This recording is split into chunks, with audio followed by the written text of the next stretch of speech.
60 برس کی دعا کے بعد بیٹا ملا. 60 برس دعا مانگی, یا اللہ اولاد دے دے, اولاد دے دے, اولاد دے دے. 60 سال کے بعد اولاد ہوئی. 84 سال کی عمر میں, 80 سے 84 برس کی عمر میں کے درمیان بچہ ہوا ہے.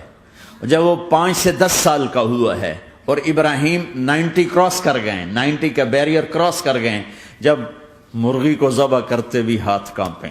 90 برس 92 سال کا بڈھا تو مرغی نہیں ذبح کر سکتا. 90 برس 92 سال کا بڈھا تو مرغی نہیں ذبح کر سکتا. 90 برس 92 سال کا بڈھا تو مرغی نہیں ذبح کر سکتا. 90 برس 92 سال کا بڈھا تو مرغی نہیں ذبح کر سکتا. تو اس کو کہا جا رہا بچہ ذبح کر.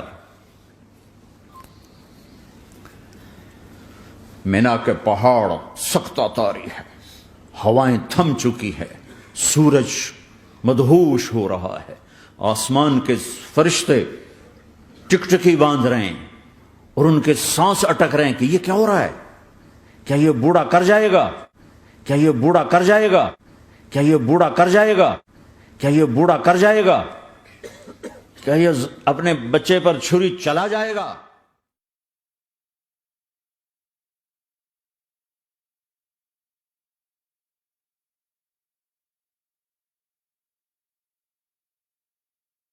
حضرت ابراہیم علیہ نبینا وعلیہ الصلاۃ والسلام کی شان میں کیا الفاظ کہے کہ ابراہیم علیہ السلام 80-84 سال کے بڈھے, معاذ اللہ 90 سال کے بڈھے. کیا یہ الفاظ, کیا یہ ادب والے الفاظ ہیں انبیاء کرام کی شان میں استعمال کرنا؟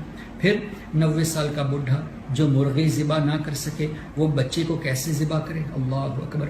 ارے طارق جمیل صاحب, آپ کو یہ سوچنا چاہیے, اللہ تعالیٰ نے حکم دیا تھا, یہ تو حکم الہی تھا خواب کے ذریعے کہ حضرت اسماعیل علیہ الصلاۃ والسلام کی قربانی کی جائے.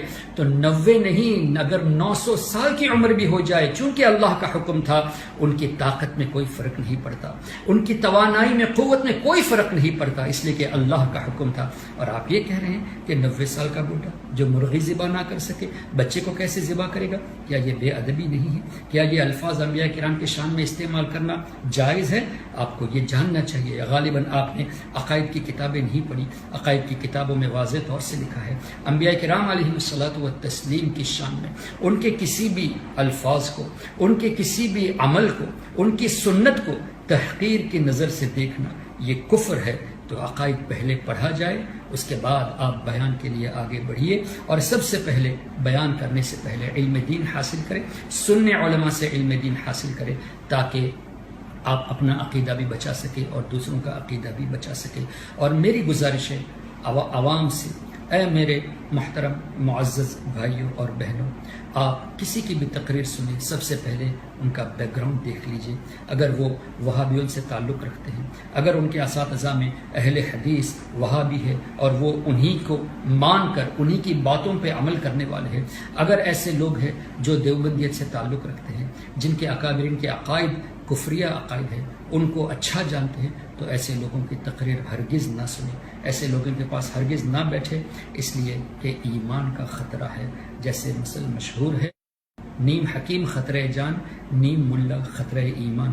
یہ سب نیم ملا ہے جن کی وجہ سے ہمارا ایمان خطرے میں پڑ سکتا ہے. اللہ تبارک و تعالی ہماری حفاظت فرمائے, ہمارے عقیدہ اور ایمان کی حفاظت فرمائے. اللہ تبارک و تعالی اہل سنت والجماعت کے جو سچے پکے صحیح عالم ہے ان کی صحبت میں ہمیں علم حاصل کرنے کی توفیق عطا فرمائے.